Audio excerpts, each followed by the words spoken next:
Bismillahirrahmanirrahim. Assalamualaikum warahmatullahi wabarakatuh. Innal hamdalillah nahmaduhu wa nasta'inuhu wa nastaghfiruh wa na'udzu billahi min shururi anfusina wa sayyiati a'malina. Man yahdihillahu fala mudilla lahu wa man yudlil fala hadiya lahu. Asyhadu an la ilaha illallah wahdahu la syarika lah wa asyhadu anna Muhammadan abduhu wa rasuluhu wa la nabiyya ba'dah. Allahumma salli wa sallim ala sayyidina Muhammadin wa ala alihi wa ashabihi wa man tabi'ahum bi ihsanin ila yaumiddin, amma ba'd. Hadirin jamaah kuliah subuh rahimakumullah. Alhamdulillah, kita bersyukur kepada Allah Subhanahu wa taala hari ini masih senantiasa istiqomah dalam amal soleh, masih sehat walafiat lahir dan batin, hingga masih bisa sholat berjamaah, duduk di majlis. Kita bersyukur atas semua kenikmatan itu dan semoga terus bertambah. Salawat salam semoga tercurahkan kepada Nabi kita Muhammad sallallahu alaihi wasallam, pada keluarga dan kepada seluruh sahabatnya. Hadirin jamaah sekalian, pada kesempatan pagi hari ini kita melanjutkan kajian tafsir juz amma surah Al-Buruj paragraf kedua. Mungkin paragraf kedua juga saya bagi lagi, bagi dua pertemuan panjang. Dalam paragraf kedua atau pada ayat 11 sampai 22, nanti kita bahas sampai 16 saja. Allah Subhanahu wa taala berfirman, A'udzu billahi minasy syaithanir rajim. Innal ladzina amanu wa 'amilus shalihati lahum jannatun tajri min tahtihal anhar. Dzalikal fawzul kabir. Inna batsha rabbika lasyadid. Innahu huwa yubdi'u wa yu'id. Wa huwal ghafurul wadud dzul arsyil majid fa'alul lima yurid ila akhir ayat. Kaum muslimin rahimakumullah, Syekh Utsaimin rahimahullahu taala beliau mengatakan, lama dzakara Allah taala iqabal mujrimin dzakara thawabal mu'minin. Ketika Allah Subhanahu wa taala menyebutkan tentang iqab atau azab atau siksanya orang-orang yang berdosa, pasti Allah Ta'ala menyebutkan akan pahala atau balasan orang-orang yang beriman. Ya, wa hadhihi hiya tariqatul Quran. Inilah metode Al-Quran.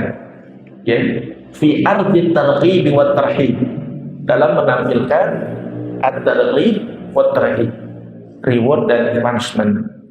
Ya, anjuran dan juga peringatan. Itu cara Al-Quran ketika menyebutkan sesuatu, pasti selalu masanya ada dua pendampingan, yaitu usul atau tariqah Al-Quran. Wal Quranul Karim mahani, Al-Quran itu selalu berpasang-pasangan, selalu dua.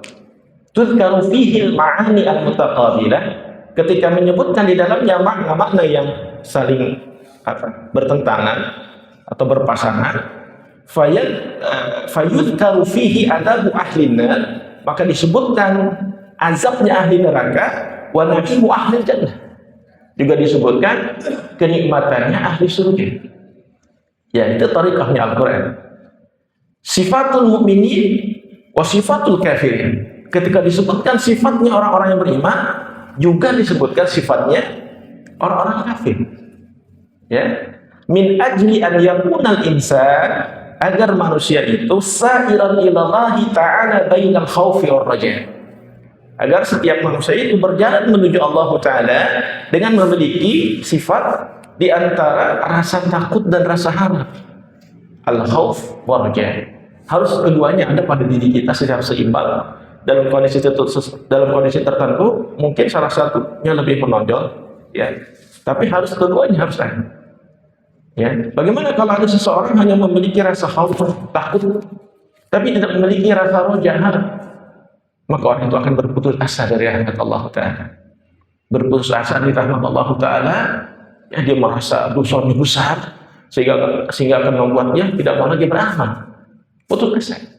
Kalau hanya rasa takut ada pada diri seseorang, atau sebaliknya, hanya ada rasa harap saja, tidak ada rasa takut, maka orang ini akan menjadi orang yang tidak merasa ada ancaman, ya, sesukanya, semaunya, menyepelekan dosa, menyepelekan perbuatan haram, karena terlalu didominasi oleh sifat haram, tidak ada rasa takut, sehingga keduanya pun harus ada pada diri kita. Kita punya rasa takut kepada Allah Ta'ala, juga punya rasa harap. Ya, memang dalam kondisi salah satunya bisa saling menonjol. Misalkan ketika sedang dalam keadaan sehat, kita lagi sehat, ya, maka rasa khaufnya harus lebih besar. Rasa khaufnya harus lebih besar, gitu ya. Ketika kita sedang sakit, ya, maka rasa harapnya harus lebih besar. Ya, mungkin salah satunya akan lebih menonjol dalam kondisi tertentu, tapi secara umum keduanya harus ada secara seimbang dalam diri setiap kita. Karena ketika Allah mengajarkan kita thariqah Al-Quran, ya, bahwa selalu berpasangan targhib wa tarhib, kita pun harus memiliki dua karakter itu, rasa takut dan rasa harap. Tapi tidak sekedar cukup saya harus punya rasa takut dan rasa harap, tapi kita tahu ilmunya. Rasa takut itu apa saja? Kita lihat ayat-ayat Quran, ya, hadis-hadis Nabi tentang tahib, lalu penjelasan dari kalangan para ulama, apa saja penjelasannya, di antaranya kajian pada pagi hari, sehingga sempurna rasa takut kita.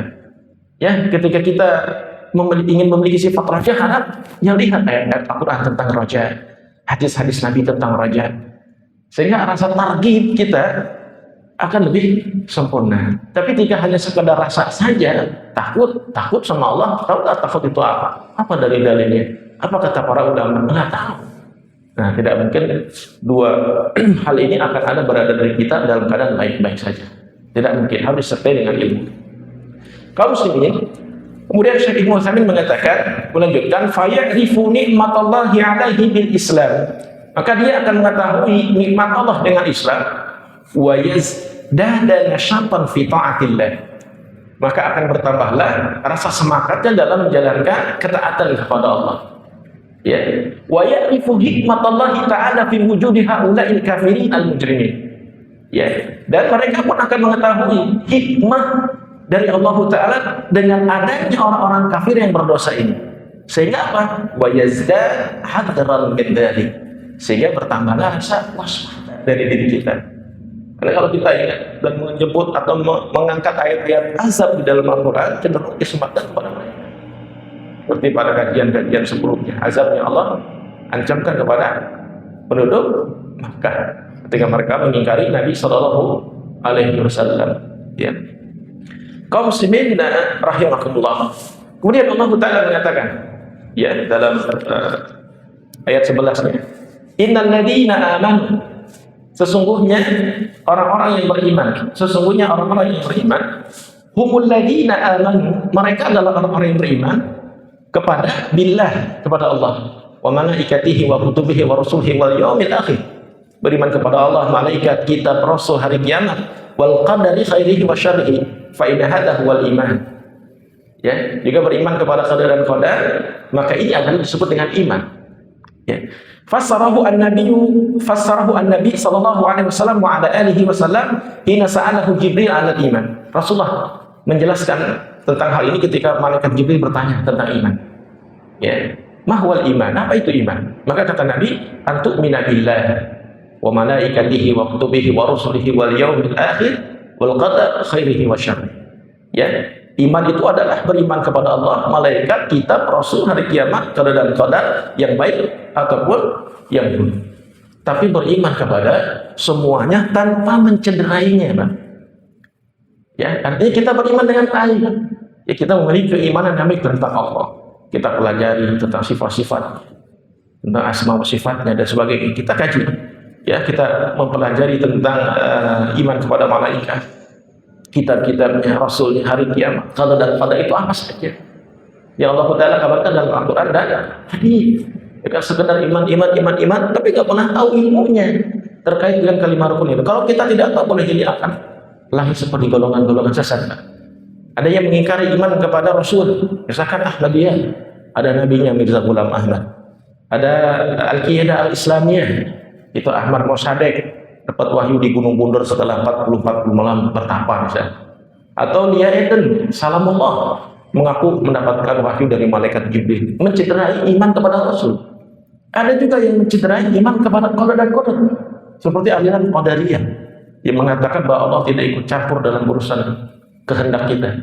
Ada lagi Jabariyah yang mengatakan manusia seperti robot, tidak punya kehendak, yang mengingkari sifat-sifat Allah.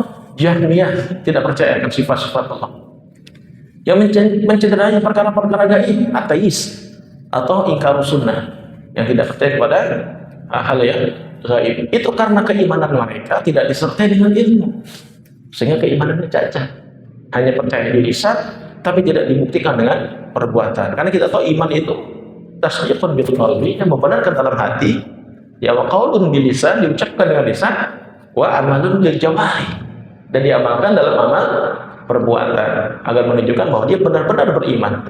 Nah, di antara ciri orang-orang yang imannya benar, kaum muslimin rahimakumullah, Allah Ta'ala mengatakan wa amma qauluhu, adapun perkataannya, wa amilus salihat, dan mereka beramal soleh.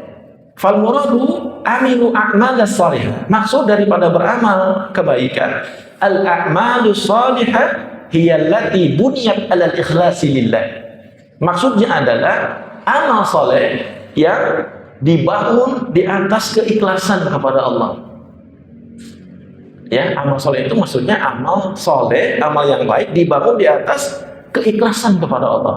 Jadi satu ikhlas, Pak. Amal itu syaratnya adalah al-ikhlas. Yang kedua, wattiba'i syariatillah, ittiba kepada syariat Allah. Al-ikhlas wal ittiba, itu syaratnya amal.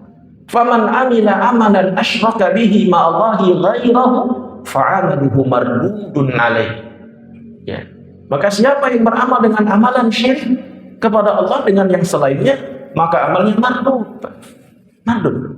Seseorang berbuat syirik, amalnya mardud, tertolak. Liqaulin Nabi sallallahu alaihi wasallam fi ma yarwihi an rabbih annahu ta'ala qala ana adna syuraka'i an syirk.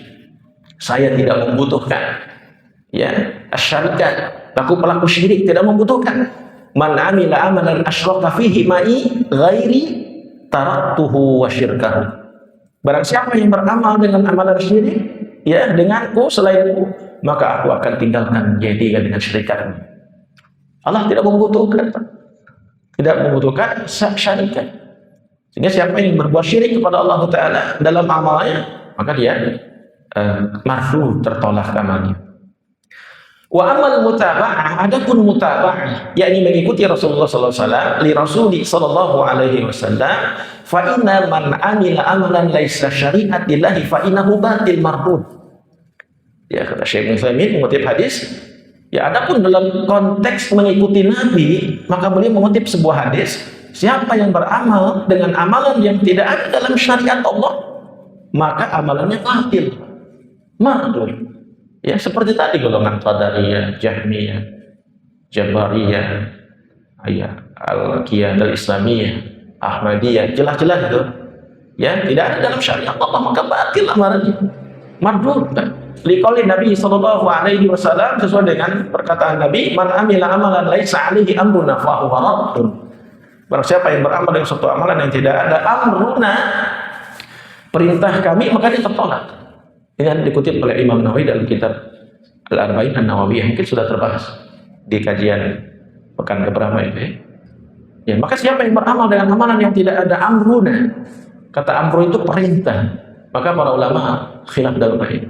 Ulama salaf mengatakan amruna ay perintah, artinya segala amal ibadah harus ada keterangan dari Nabi secara spesifik. Jika tidak ada dari Nabi, maka itu adalah bid'ah menurut kalangan salaf. Ya, kalau menurut ulama mazhab seperti Imam Syafi'i, memang Imam Syafi'i membagi bid'ah menjadi dua, ada sayyi'ah, ada hasanah. Misalkan bisa dilihat dalam kitab Manaqib Al-Syafi'i karya Imam Al-Baihaqi, juga dalam kitab Hilyatul Awliya Abu Naim, ya, karangan Abu Nuaim, dan dalam kitab Tahdhib Al-Asma' wal Lughat kalangan Imam An-Nawawi. Beliau menjelaskan bid'ah dibagi itu dalam kitab-kitab itu sebagai sebuah khazanah keilmuan saja. Ala kulli hal, ya, hadis ini menjadi penjaga kemurnian amal. Hadis ini, Pak, man amila amalan laysa alaihi amrun fahuwa radd.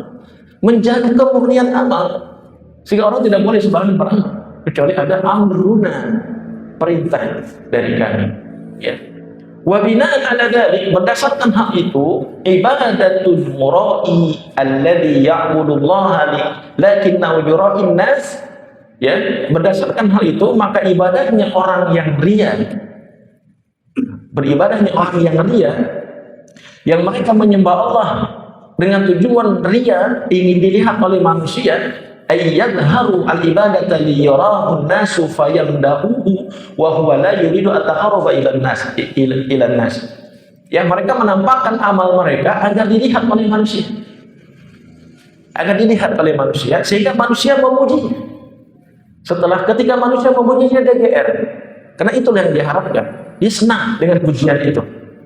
La yuridu at-taqarrub ila an-nas, walaupun dia tidak memiliki tujuan ibadah untuk manusia. Yuridu at-taqarrub ila Allah.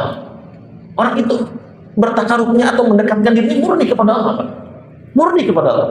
Orang yang ria itu ibadahnya kepada Allah, bukan kepada manusia.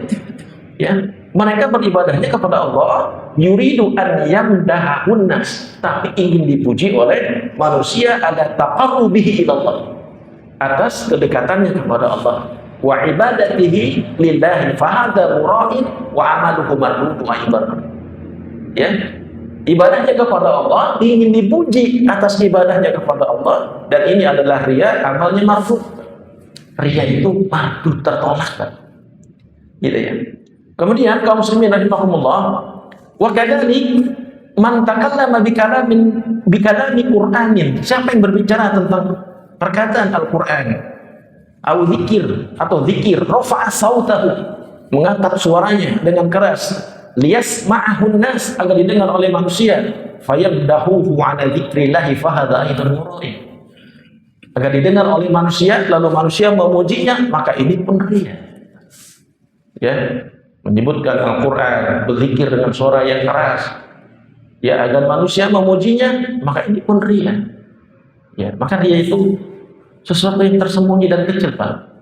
Ada sebuah keterangan, sebenarnya hadis Nabi ini diriwayatkan oleh Imam Ahmad, tapi kebanyakan masyarakat mengatakan ini perkataannya Abu Bakar, karena memang asbabul wurud hadis ini adalah Nabi mengajar bicara Abu Bakar tentang sifat ria. Kata Nabi, ria itu adalah seperti langkahnya semut yang pelan-pelan di atas batu hitam di tengah kegelapan. Itu hadis. Ya, tapi sering diucapkan oleh Abu Bakar semasa ini, karena Rasulullah berbicara kepada Abu Bakar As-Siddiq radhiyallahu anhu. Sehingga di sini disemakan itu perkataan Abu Bakar, itu hadis. Jadi ria itu memang sesuatu yang kecil, Pak. Semut melangkah, nggak ada yang kelihatan, nggak ada yang kelihatan di atas batu hitam. Sebut sendiri kan, mayoritas semut hitam. Kulit semut tertentu itu di tengah kegelapan malam, tersembunyi, nggak ketahuan. Nampak secara kasat mata dia beribadah kepada Allah, sholat, haji, zakat, bersedekah, membantu orang, tapi tujuannya ini dipuji oleh manusia, wahada mardu. Maka hati-hati sekali kaum muslimin. Hati-hati, saya bapak-bapak bersihkan dari sifat ria. Ada waktu senggang kita coba untuk merenung, adakah sifat itu dalam diri kita? Adakah rasa harap kita dipuji orang? Adakah rasa senang saat dipuji? Ibu dia hebat dalam masalah ibadah. Ada rasa senang kan? Kalau ada, fa'innahu ria, mahmud nama amal. Hebat, seperti tangkai, seperti batang pohon yang kelihatannya tebal karena amalnya banyak, tapi dalamnya kosong karena dimakan oleh rakyat. Rakyat itulah dia.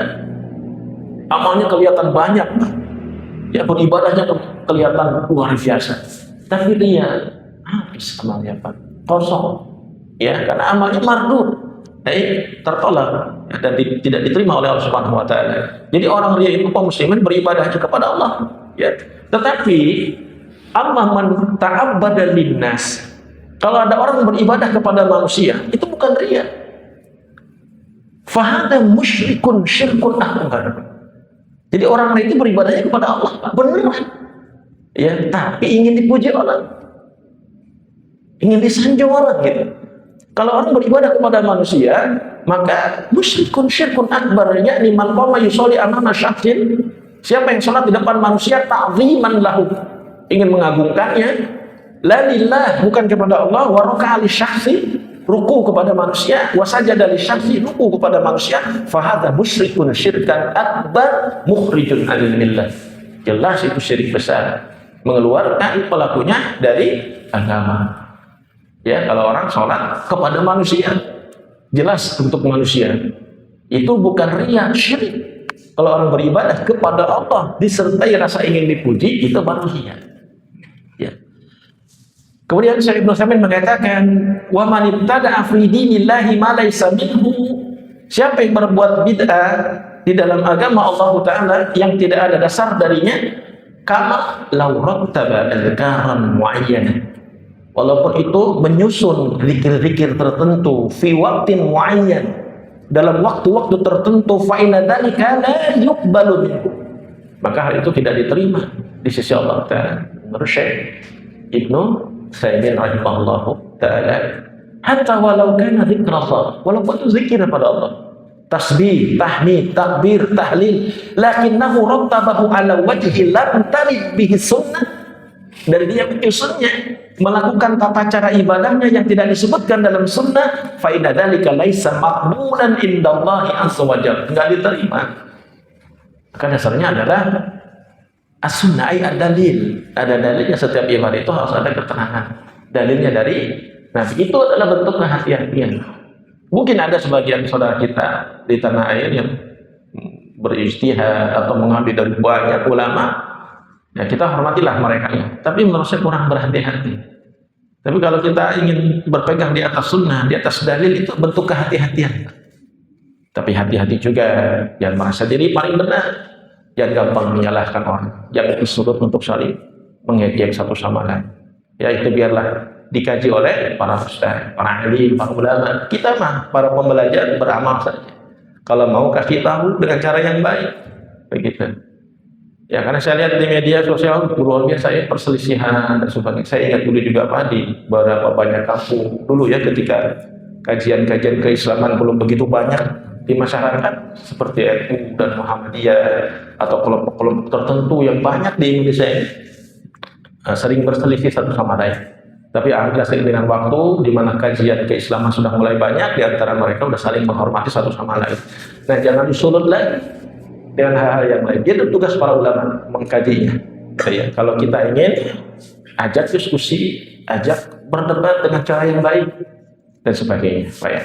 Karena agak sensitif untuk masalah ini. Kemudian Syekh Ibnu Utsaimin mengatakan, li'annahu amalan laisa 'alaihi amrullah wa rasuluh, karena amal itu tidak ada atau tidak datang dari perintah Allah dan Rasulnya. Kalau lebih aman kita istiqomah di atas sunnah, ya, dengan dalil. Fal muhimmu, maka yang penting adalah annallaha ishtarata ma'al imani al-amal salih. Allah Ta'ala mensyaratkan iman itu dengan amal soleh. Syaratnya iman itu harus diiringi dengan amal soleh. Tidak bisa tidak. Iman dan amal soleh dua kesatuan yang tidak bisa dipisahkan. Wa bihadza na'rifu annahu la yanbaghi lana an narkazu da'iman 'ala al-aqidah. Maka dengan hal ini tidak boleh kita mengetahui, dan kita harus mengetahui bahwa tidak boleh seseorang itu hanya mencukupkan dengan akidah saja. Nakul, misalkan dia mengatakan nahnu 'alal aqidah al-islamiyah wa 'ala kadza wa kadza, saya di atas akidah Islam ini dan ini, ya, wala nadhkurul amal, tapi tidak menyebutkan amal. Uli anna mujarrad al-aqidah la yakfi, hanya menyebutkan saya di atas akidah saja tidak cukup. Tidak cukup iman, tidak cukup akidah, Pak. La budda min 'amalin, harus ada amal. Fayan bagi indama tadhkuru annana 'ala al-aqidatil islamiyyah an taqul, ya, maka hendaknya atau seyogianya seseorang mengatakan bahwa kita di atas akidah Islam, lalu mengatakan wa na'malu al-amal salih, dan kita beramal saleh. Itu buktinya. Li'anna Allah yaqrinu da'iman bainal iman, karena Allah selalu menggabungkan di antara iman al-mutadammin lil aqidah, yang mengandung akidah, wa bainal amal al-amali as-salih, dan di antara amal soleh. Iman dan amal soleh selalu digabungkan oleh Allah Ta'ala keduanya.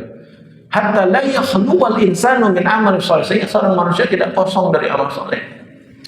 Ya, amma mujarradul aqidah fala yanfa, mencukupkan dengan akidah tidak cukup, tidak bermanfaat. Ya, lau annal insana yaqulu anna mu'minun billah, ada orang yang mengatakan saya beriman kepada Allah, lakin la ya'malu, tapi dia tidak beramal, fa'inal iman. Di mana imannya? Fa'inal imanu billah, di mana imannya kepada Allah? Kalau tidak ada amal. Maka oleh karena kaum muslimin, kalau ada sekarang kaum muslimin yang mengaku dirinya beriman kepada Allah Taala tapi tidak saleh, tidak beramal saleh, fa'inal iman, di mana imannya? Oleh karena itulah Syekh Ibnu Utsaimin mengatakan walihadza kana al-qaul rajih. Adapun pendapat yang paling rajih Pak min aqwalil ulama, dari perkataan ulama, anna tarika shalah kafir. Siapa yang meninggalkan salat walaupun karena malas, bukan karena mengingkari, walaupun karena malas, kafir. Menurut Syekh Ibnu Utsaimin, kufran mukhrijan 'anil millah. Kafir, mengeluarkan dari Islam. Menurut Syekh Ibnu Utsaimin. Kita lihat kalau dalam pandangan para ulama tentang hukum meninggalkan salat. Hukum meninggalkan salat kaum muslimin menurut Imam Ahmad bin Hanbal atau mazhab Hambali, orang yang meninggalkan salat walaupun malas, bukan menolak kewajibannya, malas sekalipun, itu kafir. Menurut Imam Hambali. Juga para ulama terdahulu, Umar bin Khattab, Mu'az bin Jabal, Abdullah bin Abbas mengatakan demikian. Ya, kalau ulama-ulama kontemporer seperti Syekh bin Baz, kemudian Ibnu Utsaimin mengatakan meninggalkan sholat karena malas, kafir. Tetapi ada pandangan yang lain. Para ulama mazhab yang lain seperti Imam Hanafi, Imam Maliki, dan Imam Syafi'i mengatakan meninggalkan sholat karena malas, bukan karena menolak ketentuannya, maka ia fasik atau kafir kecil, kafir sughra. Dia adalah fasik. Tapi tidak apa-apa Pak, ada pendapat seperti ini Pak. Justru ini akan menjadi peringatan kepada orang-orang sekarang yang susah sholat. Susah sholatnya. Saya kebetulan guru di sekolah tingkat ke atas juga melihat di masyarakat banyak yang nggak sholat, banyak nggak, orang tua, apalagi anak-anak muda udah nggak sholat, nggak ke masjid. Ya bahkan di tes sholat pun nggak bisa sholat, bacaannya ngawur, wudu pun asal. Kalau cuma dikata, kalau kita hanya meringan-ringankan dengan, oh Anda fasik, Anda masih Islam, nanti apa sholat? Makanya karena dari keterangan para ulama yang merajihkan pendapat ulama yang mengatakan meninggalkan sholat walaupun malas adalah kafir, itu justru bisa lebih menjaga itu, ya, lebih menjaga agar tidak ada yang meninggalkan sholat. Dan ini telah dibahas oleh Ibnu Utsaimin dalam kitab kecilnya, tapi tidak dibahas dalam tafsir ini.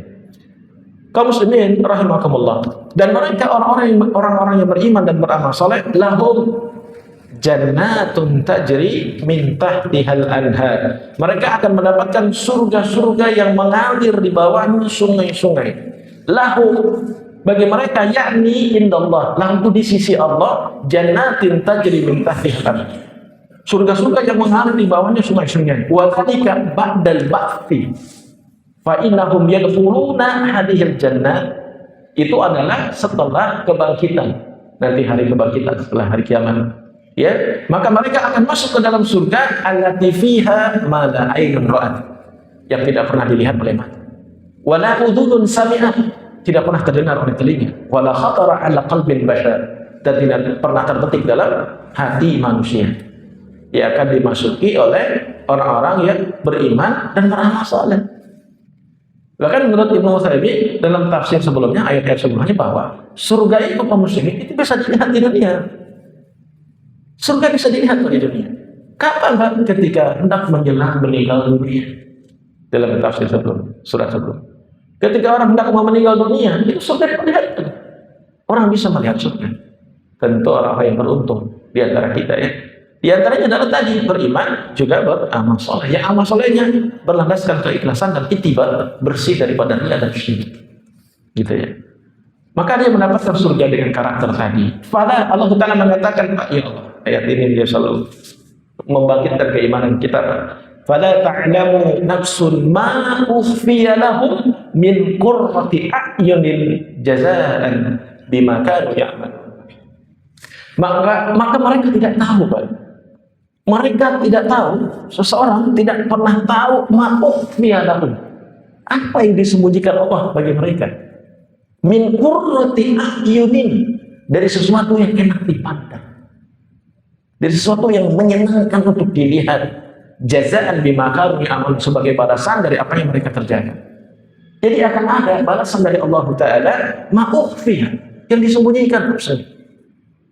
Kalau diperlihatkan, maka dia adalah qurrati a'yun, menyenangkan saat kita melihatnya.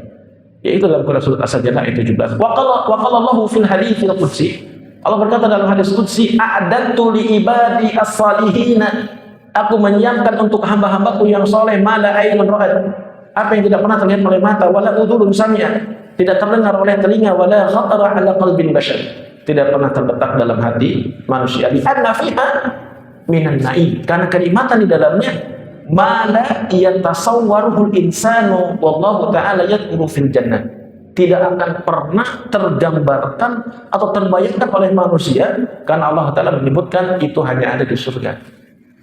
Ya, kalau kita melihat ayat-ayat tentang surga, karakteristik surga Pak di dalam Quran dan hadis, tetap saja kita tidak akan bisa menggambarkan surga itu seperti apa. Tidak akan pernah bisa. Ya. Kemudian Allah Ta'ala mengatakan di surga nakhl, pohon kurma, rumman, delima, fakihah, buah-buahan, walahmu thair, daging burung, wa asal, madu, walaban, susu, wa ma, air, wa khamr, lakinna haqa'iq hadhihi al-asya', hakikatnya benda-benda ini Pak, laisat ka haqa'iqi ma fid dunya abadan, tidak sama dengan hakikatnya yang ada di dunia. Walaupun Allah menyebut tadi delima, kurma, susu, bukan seperti delima, susu, air, khamr, apalagi khamr di dunia cenderung memabukkan. Tidak seperti itu kaum muslimin. Tidak seperti itu hakikatnya. Ya. Lianna halau kanat haqa'iquha ka haqa'iqi fi dunya. Kalau hakikat apa yang ada di surga seperti apa yang ada di dunia, lakinna na'lam, kita tahu dalam ayat tadi, ma'ukhfiya lana min hada, apa yang kami sembunyikan, apa yang disembunyikan sama Allah. Kalau hakikatnya sama. Kalau hakikatnya sama apa yang disembunyikan oleh Allah, berarti hakikat barang-barang tadi tidak seperti hakikatnya yang ada di dunia. Walakinnaha, akan tetapi Pak, barang-barang tadi Pak, a'dhamu wa a'dhamu bikathir, Pak, lebih agung dan lebih agung, bikathir. Bikathir untuk menunjukkan keterangan lebih, Pak, a'dhamu bikathir. Ya, lebih besar lagi Pak, mimma natasawwaru, dari apa yang kita gambarkan di dunia. Kalau kita menggambarkan dunia di dunia ini tentang makanan buah-buahan di surga, itu lebih daripada itu. Faruman, delima Pak, wa inakuna na'rifu makna ruman, kita tahu kan delima seperti apa. Wa na'rifu annahu ala syaklin mu'ayyan, kita tahu bentuknya. Wa ta'min mu'ayyan, rasanya kita tahu. Wa tuhbat mu'ayyan, bijinya kita tahu. Lakinna laisa ruman alladhi fil akhirah, tetapi delima, bukan delima yang ada di akhirat, kahadhihi fa huwa a'dhamu bikatsir. Bukan delima seperti itu yang adanya. Delimanya a'dhamu bikatsir, lebih agung, lebih daripada karakter buah-buahan yang ada di dunia. La min jihatil hajm, bentuknya juga enggak seperti itu. Wala min jihatil laun, tidak, warnanya juga enggak mungkin begitu. Wala min jihatil madza, rasanya juga jangan dibayangin kayak rasa delima di dunia. Kama qala Ibnu Abbas radhiyallahu anhu, sebagaimana perkataan Ibnu Abbas, laisa fid dunya syai'un mimma fil jannah il asma'u faqat. Tidak ada di dunia ini sesuatu yang ada di surga kecuali hanya namanya saja. Enggak ada, hanya namanya saja. Ya, delima, kurma, khamr, sungai, itu namanya saja. Hakikatnya tidak seperti itu. Amal haqaiqu fahiya ghairu ma'lum, hakikatnya enggak ada yang tahu Pak. Wa qala Allah Ta'ala mengatakan tajri min tahtihal anhar, mengalir di bawahnya sungai-sungai. Nah, apalagi itu? Seperti apa Pak mengalirnya? Kita membayangkan sesuatu kan, seperti perumahan mewah yang ada aliran-aliran sungai kecilnya, menambah suasana asli di istana itu misalkan ya. Itu pasti bayangan kita.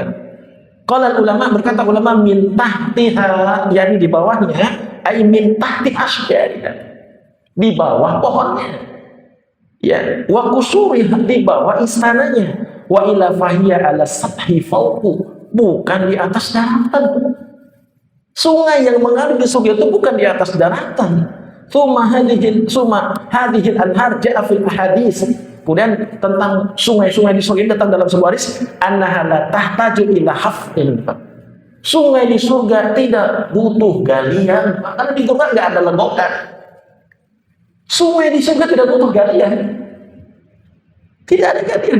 Seperti kita lihat sungai Ciliwung, kan ada legokan gitu ya. Ada hafernya, bolong gitu ya, legokan. Tidak membutuhkan legokan. Wala tahtaju ila bina'i ukhdud. Tidak perlu juga, tidak membutuhkan untuk membangun parit. Maka sungai di surga tidak ada dalam galian, tidak ada dalam parit. Seperti selokan gitu. Di puncak sana. Enggak, bukan seperti itu. Wa fi hadza yaqulu Ibnu Qayyim fi Nuniyah, berkata Ibnu Qayyim di Nuniyah, itu bait-bait syair beliau tadi dari 6.000 bait, ujungnya selalu huruf nun. Ya, ada 6.000 bait, ujungnya selalu huruf nun, maka disebut fi An-Nuniyah. Anharuha fi ghairi ukhdudin jarat. Ini bait syairnya Ibnu Qayyim. Sungai-sungainya tidak mengalir di dalam parit. Subhana mumsikiha anil fayadan, ujungnya benar. Ya, Maha Suci Allah sebagai penciptanya yang menjauhi dari banjir. Mana nggak ada banjir di surga, Pak? Nggak ada banjir, Pak. Al-anharu fil ma'ruf, sungai, Pak, sebagaimana kita ketahui, indana nahtaju ila hafr. Sungai itu butuh galian, butuh bolongan gitu ya. Au ilal ukhdud, atau butuh parit. Ya, tamna'u min tasarrubil ma'i yaminan wa shimalan, agar air tidak meluap kan. Maka butuh galian gitu. Ukhdud, parit, agar air itu di situ mengalir, enggak keluar begitu. Itu sungai yang di dunia, lakinnaha fil jannah la tahtaju ila ukhdud. Tidak butuh parit, tajri, ya kan, kata ulama. Tadi ada mengatakan bahwa air sungainya mengalir di bawah pohon kan, istana. Juga Ibnu Utsaimin mengutip tajri haitsu sya'al insan, mengalir sesuai dengan kehendak manusia. Canggih sekali, keren sekali. Ilmu Allah itu yang luar biasa, mengalir sesuai dengan kehendak manusia, yakni yuwajjihuha kama sya'a biduni hafar. Ya, mengarah kepada manusia tanpa ada parit, tanpa ada galian. Biduni iqamati ukhdud, tanpa membangun parit. Wal anharu fi hadhihi al-ayat, sungai-sungai dalam ayat ini, wa fi ayatin katsirah, dalam ayat banyak ayat mujmalah secara umum, lakinnaha fusilat fi suratil kitab. Ayat sungai-sungai itu banyak disebutkan pada dalam ayat-ayat, tapi sifatnya umum, mujmal. Ya, tapi di dalam surah Al-Kitab, yakni surah Muhammad, berkata Allah Ta'ala berfirman, "Matsalul jannati allati wu'idal muttaqun," perumpamaan surga bagi orang-orang yang dijanjikan pada orang bertakwa, "fiha anharun min ma'in ghairi asin." Di dalam terdapat sungai-sungai yang airnya itu tidak tawar, airnya tawar, tidak pernah berubah rasanya, warnanya. Wa anharun min laban, ada sungai susu, lam yataghayyar ta'muh, tidak pernah berubah rasanya, tidak basi. Wa anharun min khamr, ada sungai dari khamr, ya, ladzatin disyarbin, yang lezat kalau diminum. Wa anharun min asal, dan ada sungai dari madu, musaffa, yang disaring untuk yang jernih. Ini sifat sungai-sungai yang dirinci dalam Quran surat Muhammad ayat ke-15. Tapi tidak membutuhkan tadi Pak Usdun, tidak membutuhkan parit yang mengalir sesuai dengan kehendak manusia. Nggak bisa dibayangkan. La tasawwur, kita nggak bisa membayangkan keindahannya itu seperti apa. Maka kata Allah, "Dzalikal fawzul kabir," itulah kemenangan yang besar. Kemenangan yang besar. Ya, dzalika itunya dituju al-musyar ilaihi, itu kembali kepada jannah wa ma fihi minan na'im, yang di dalamnya dengan penuh dengan kenikmatan. Maka kita jaga amal soleh kita, taat dalam beribadah, jaga ukhuwah Islamiyah, jaga hati kita. Kan ada ukhfiyah yang disembunyikan oleh Allah. Jangan tertipu oleh kenikmatan dunia, jauh dibandingkan dengan kenikmatan di akhirat. Handphone dengan segala hiburan di dalam, TV dengan segala hiburan, tempat-tempat indah di bumi, tidak ada bandingannya, tidak ada bandingannya sedikit pun. Kalau ingin mendapatkan yang ada di sana, jangan tertipu kaum muslimin. Ya, kenikmatan yang luar biasa, kemenangan yang besar, yakni alladzi bihi an-najah min kulli marhum, di dalamnya ada keselamatan dari segala yang ditakuti. Gak ada yang takut. Ini masih ada rasa takut sakit, takut nggak punya uang, takut bisa nyekolahin anak, takut rumahnya roboh, takut celaka. Di sana min kulli marhum najah an-najah min kulli marhum wa husulu kulli matlub, dan mendapatkan setiap yang kita mau. Di dunia kita banyak kemauan belum kita dapatkan. Ya, di sana wa husulu kulli matlub, mendapatkan setiap yang kita mau. Li'anal fauza wa huwa ibara an husulil matlub. Ya, kemenangan itu adalah mendapatkan setiap yang kita inginkan, wa zawadil makruh, dan hilangnya atau jauhnya al makruh, segala sesuatu yang dibenci. Ya, wal jannah kadzalika fiha. Di surga itu demikian, Pak. Segala yang kita minta ada di dalamnya, dan dihilangkan semuanya marhum, yang dibenci, yang ditakuti, hilang. Ya, maka fala yadukuna fiha al maut. Di surga tidak ada kematian, muslim. Tidak ada mati. Walal marad, tidak ada sakit. Sakit kan nggak enak, Pak. Di surga nggak ada sakit. Walal saqam, tidak ada demam di sana. Walal ham, nggak ada sedih. Walal nasab, tidak ada capek. Itu surga kaum muslimin yang Allah Ta'ala janjikan menurut keterangan para ulama. Kalau kita ingin mendapatkannya, raih. Kalau nggak mau, ya tinggal. Nanti kita tertipu digolongkan dengan orang kafir. Ya, nanti nih ayat berikutnya tentang siksa. Tadi tentang surga dulu, Pak. Sampai situ dulu, saya stop sebentar. Jadi begitu nikmat balasan yang Allah Ta'ala berikan kepada orang yang beriman lalu beramal soleh. Amal solehnya ikhlas mengikuti Rasul, tidak ada riya, tidak ada syirik. Maka mendapatkan apa yang Allah Ta'ala janjikan dari Pak. Surga-surga yang di bawahnya mengalir sungai-sungai. Dan kemudian berikutnya sebagai ancaman, tsumma qala ta'ala, Allah Ta'ala mengatakan, inna batsya rabbika lasyadid. Azab Tuhanmu itu sangat pedih. Ya, batsh itu ya, batsyu yakni akhdhuhu bil iqab. Itu siksa kaum muslim. Siksa. Wasyadidul qawiy. Asyadid ada sesuatu yang kuat. Karena Allah Ta'ala, i'lamu anna Allah syadidul iqab. Ketahuilah Allah itu sangat ngeri, Pak. Siksanya itu ngeri sekali, Pak. Wa anna Allah ghafurur rahim. Tapi juga Allah Maha Pengampun lagi Maha Penyayang. Di dunia aja kadang kita suka takut, Pak, melihat sesuatu yang sadis. Lah bagaimana ayat ini? Ya, bahwa syadidul iqab, syadid sekali, Pak, iqabnya. Maka fabatsullahi yakni azab Allah itu adalah intiqamah, dendam. Dendam dari Allah Ta'ala. Allah kan punya sifat segala. Ya, dendamnya Allah Ta'ala kepada orang-orang tertentu. Wa ahduhu syadidun azimun, azabnya syadid, berat, kuat, besar. Lakinnahu liman yastahiqu dzalik, tetapi itu bagi orang yang berhak menerimanya. Enggak semua, Pak, manusia disiksa. Amma man la yastahiqu dzalik, adapun orang yang tidak berhak mendapatkan itu, fa inna rahmatallahi ta'ala awsa'. Rahmat Allah itu lebih luas. Semuanya tadi khauf dan roja itu harus beriringan. Ma'aktsaru ma ya'fullahu 'ani dzunub. Coba kamu sih, berapa banyak orang yang diampunkan dosanya? Banyak kaum muslimin. Ma'aktsaru ma yasturu minal uyub. Berapa banyak orang yang ditutup aib. Aib saya, aib bapak, aib seluruh kaum muslimin akan ditutup oleh Allah. Berapa banyak? Wa ma'aktsaru ma yadfa'u minan naqam. Berapa banyak orang yang dicegah dari terkena suatu penyakit. Ya. Wa ma'aktsaru ma yujri minal lam. Berapa banyak orang yang dikasih kenikmatan. Lakin idza akhadha adh-dhalim, tetapi ketika Allah Ta'ala menyiksa orang zalim, lam yuflithu, dia tidak akan lolos, tidak akan selamat. Ya, kama qala Nabi alaihi salatu wasallam, sebagaimana perkataan Nabi sallallahu alaihi wasallam, innallaha la yumli lidh-dhalim. Sesungguhnya Allah Ta'ala ketika menunda siksaan bagi orang-orang zalim, hatta idza akhadhahu lam yuflih.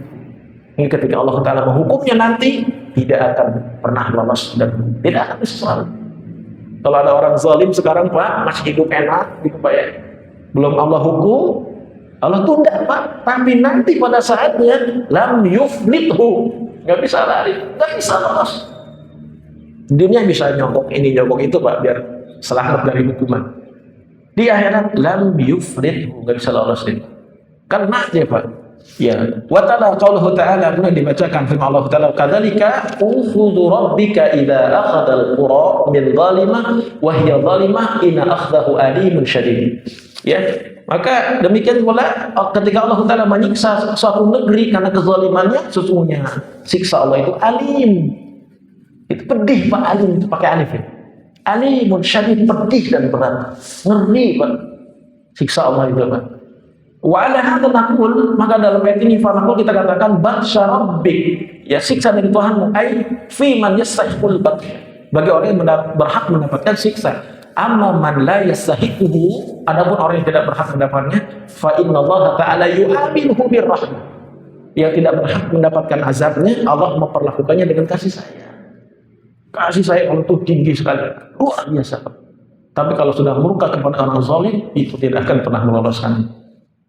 Wa yu'amiluhu bil karam, ya Allah bil karam, Allah Ta'ala memperlakukannya dengan mulia Pak, kepada hamba-hambanya. Wa yu'amiluhu bil jud, Allah memperlakukannya dengan penuh kasih sayang. Wa rahmatullahi ta'ala sabaqat ghadaban, rahmat Allah mendahului murkanya. Wajib berputus asa kaum muslimin dengan rahmat Allah. Ya. Kemudian Allah Ta'ala mengatakan innahu huwa yubdi'u wa yu'id, dialah Allah Ta'ala yang memulai dan dialah yang akan mengembalikan, yakni annal amra ilaihi, segala perkara itu akan kembali kepada ibtidaan wa i'adan, dimulai dan dikembalikan, seperti firman Allah Ta'ala wa huwa alladzi yabda'ul khalqa tsumma yu'id, dialah yang memulai penciptaannya dan dialah yang akan mengembalikan semua perkara pada bumi ini akan kembali kepada Allah Ta'ala. Semua perkara akan kembali kepada Allah Ta'ala. Lalu Syekh mengatakan fa'rid ayyuhal abdu, ketahuilah wahai seorang hamba, min aina anta, min aina anta, min aina nahnu, dari mana kita Pak? Wa antabtada'ta min adam, bukankah anda diawali dengan ketiadaan? Kan dulu kita nggak ada Pak. Yang di rumah saja anak-anak kita dulu nggak ada Pak, berapa puluh tahun yang lalu. Kita dimulai dari ketiadaan. Wa'arif muntahaka wa ghayataka, ketahuilah akhir dan tujuanmu. Wa anna ghayataka ilallahi azza wa jalla, karena tujuan kita ujungnya kepada Allah Subhanahu wa ta'ala. Karena semua akan kembali pada tadi innahu huwa yubdi'u wa yu'id, dia yang memulai dan dia yang memberikan. Semua akan kembali kaum muslim, semua akan kembali. Oh kita sadar dulu kita tidak lihat, tapi ingat wahwal ghafur al-wadud, Allah itu maha ghafur, ghafur yani al-maghfirah, pengampunan. Wal maghfirah satru dzanbi, ampunan itu kaum muslimin menutup dosa. Wal afwu anhu falaysa al-maghfirah satru dzanbi faqat, menutup dosa dan memberi maaf. Ya, maghfirah itu bukan hanya menutup dosa saja, bal satruhu wa adamul muakhirah. Maghfirah itu Pak, menutup dosa dan menghilangkan siksa. Itu namanya maghfirah. Dosanya ditutup, siksanya dicabut. Tidak ada siksa Pak. Sebenarnya dalam sebuah hadis sahih dikatakan, innallaha yakhlu bi 'abdihi al-mu'min yaumil qiyamah. Allah berdua-duaan dengan hambanya pada hari kiamat. Wa yuqarriruhu bi dhunubihi, orang itu mengaku atas dosa-dosanya. Hatta yuqiruhu biha wa na'tari, hingga Allah pun ya mengakuinya atas dosa-dosa itu. Fa yaqulullahu azza wa jalla, Allah mengatakan qad satartuha 'alaika fid dunya wa ana aghfiruha lakal yawm. Dulu di dunia aku tutup dosa-dosamu, maka sekarang aku ampuni semua dosa-dosa. Kaum muslimin Pak, disebutkan bahwa orang Bani Israil Pak, ya idza adnaba al-wahid, apabila seseorang berbuat dosa, dzanban satu dosa, wajadahu maktuban ala babi baitihi, mereka menulisnya di pintunya Pak. Di pintunya ditulis fatihatan wa'aran, itu kebinasaan dan kecelakaan. Kalau bikin dosa itu ditulis di pintunya Pak. Lakinnana, tapi kita Pak, nahnu, kita semua, walillahil hamd, segala puji bagi Allah, qad satarallahu alaina, Allah tutup Pak dosa-dosa itu. Allah tutup dosa-dosa. Berapa banyak dosa kita? Tapi Allah tutup, nggak tahu kita satu sama lain. Fa'alaina, oleh karena itu hendaklah kita an natuba ilallahi wa nastaghfiruh, taubat kaum muslimin, memohon ampun kepadanya minan dzanbi fatumha atharu, memohon ampun dari dosa yang dihapus semuanya. Walihada qala, karena itu Allah mengatakan wa huwal ghafur, dia maha pengampun, ya dia akan menutup semua dosa. Atau orang-orang yang melakukan jalan al-wadud, kaum muslimin terakhir sampai sini ya, al-wadud sampai dengan ayat wa huwal ghafurul wadud. Al-wadud itu diambil dari kata al-wud, artinya cinta. Ya, wal wuddu huwa khalisul mahabbah. Wud itu Pak adalah cinta yang murni. Cinta yang murni Pak. Allah tuh punya cinta yang murni. Ya, fa huwa jalla wa ala wadud. dan Allah itu adalah memiliki cinta yang murni. Wa makna wadud, dan arti wadud adalah annahu mahbubun wa annahu muhabbun. Dia itu tercinta dan itu orang yang suka mencintai. Allah suka mencintai, fahuwa yashmalu al-wajhain jami'an. Ya Allah itu dicintai dan Allah itu mencintai. Allah tabaraka wa ta'ala, hai orang beriman, siapa yang murtad di antara kalian dari agama Allah, maka aku akan datangkan satu kaum yang Allah mencintai mereka dan mereka pun mencintai Allah. Ya. Jadi akan ada di antara hamba-hamba Allah itu yang dicintai. Karena apa? Karena amal. Karena amal soleh yang telah dia lakukan oleh seseorang, sehingga Allah Ta'ala mencintai mereka. Bahkan ada orang dicintai oleh Allah Ta'ala dengan sifat-sifat tertentu, Pak. Setiap kita boleh jadi dicintai Allah. Nah, boleh jadi ada wali di masjid ini. Kita nggak tahu siapa wali itu. Ya, orang yang dicintai oleh Allah Ta'ala. Karena itu Allah Ta'ala mencintai karena sifat-sifatnya. Seperti apa? Allah mengatakan, Innallaha yuhibbul muttaqin. Ada orang yang dicintai Allah karena dia bertakwa. Innallaha yuhibbul muhsinin. Ada orang yang dicintai Allah karena dia baik, Pak. Suka ngasih, suka bantu orang. Innallaha yuhibbu alladhi yuqatil. Allah mencintai orang yang ada di perang gitu. Ya fi sabilillahi saffan ka'annahu bunyanun marsus. Ada orang yang dicintai Allah karena dia berjihad di jalan Allah, ya, dan bersusun seperti saf yang tersusun.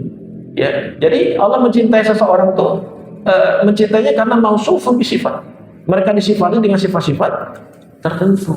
Bolehnya setiap kita dicintai Allah dengan sifat-sifat yang berbeda.